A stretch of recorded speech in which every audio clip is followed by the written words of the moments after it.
Guys, I got an interesting week. So it's state tournament week out here in Oregon. And this has gone back and forth. I don't even know how many times. To put this in perspective for you, this is the shortest wrestling season I've ever been part of. I want to say 7 weeks. If I'm wrong, it's 6 weeks all in. But where it feels like the longest season I've ever seen. When this started, when wrestling season started, right, because of the pandemic, because of the rules that all keep changing, you can have wrestling, everybody wears a mask, and there's no contact.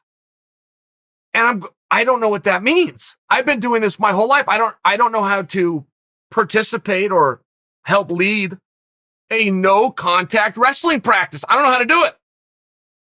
Then it changes, and that was only for a few days, and then it quickly changed to no, you can't have contact, but keep the mask on. And then all of a sudden, Oregon re-shut down.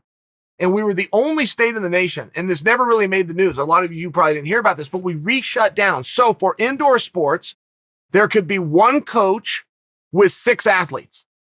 Now, we have on the team 24 guys. So how do you do that? And can we put half of them in the weight room, or a group in the weight room, a group in the wrestling room? Take a group up to the track? Like, can we spread out the resources of the building and just keep on rotating in them? No, we cannot. 6 people in the building, let alone in the restroom per coach. So we did the only thing we could think of. We just ran 4 practices. We brought in 6 guys with 1 coach. Hour later, they're gone. New crew comes in. Right? You get it until all 24 guys had a workout. That only lasted for a week. Made for a long week. Then we go into, you can even have competitions. We went from no contact with masks to you can have competitions, but you can't shake hands and nobody can come.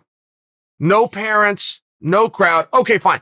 But we're just adapting. We're adapting the whole time, and we're told there's no postseason. Now, a postseason means a state tournament. I have the foggiest idea why that's called a postseason. It's the same in the NCAA as they call the national tournament the postseason. Why don't you just call it the last tournament of the year? Okay. We're told there's going to be no postseason. So our state regulatory body, we have 2. We have the OSAA, Oregon State Athletic Association, and we have the OWA, the Oregon Wrestling Association. The OSAA determines we can hold a district meet, which would generally qualify you for state. That's the qualifier. District meets going on all over. Whoever comes out of the district gets to go compete in the final event, which is the state meet. OSAA decides we can have a district meet, but we cannot have a state meet. So the OWA steps in and says, we'll recognize the results of districts and we'll hold this thing. Great. That's where we're at. Now they're saying that we can't be in the building. There's no fans, there's no spectators, and we have teams coming from all over Oregon. So what do you do with them? If they're not allowed in the building except to walk to the mat, where do they go in between? Answer, football field. Okay. So we're all going to be out on the football field. Now we just got hit with a weather report that it's going to be 111 degrees. Now, wherever you live in the world, we can all agree that 111 degrees is hot. And by the way, if the state of Oregon has ever seen 111 degrees, it hasn't been in my lifetime. That would represent the hottest weather that I've ever been through. So think about it from the athlete's perspective. They're going to be in 111 degree heat, frying all day.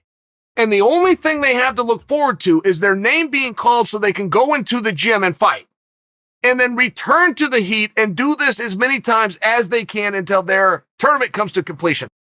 I will only tell you this.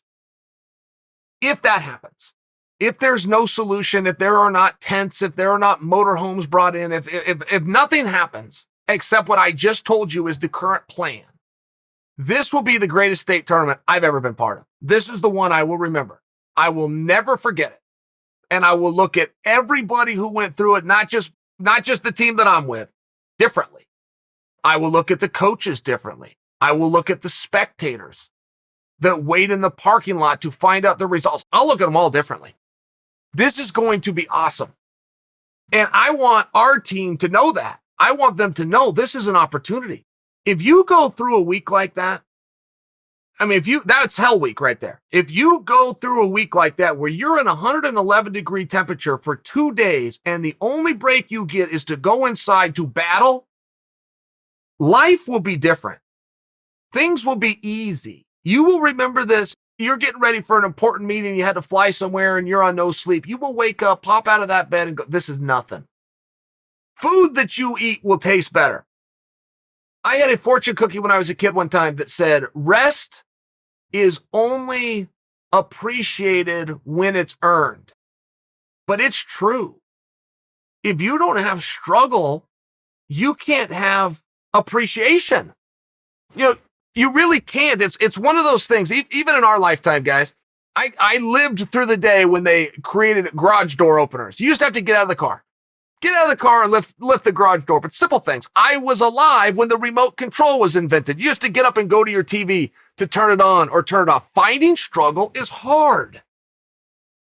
We got a really good civilization. We figured things out. The 8-hour workday, child labor laws. You want some food, you go to the store. I mean, it's one of these things. It's hard to find struggle. And what these athletes are going through, by choice, school's out. You don't want to come, you don't want to go, don't. Nobody can force you. Nobody will even call and peer pressure you. This is a volunteer army.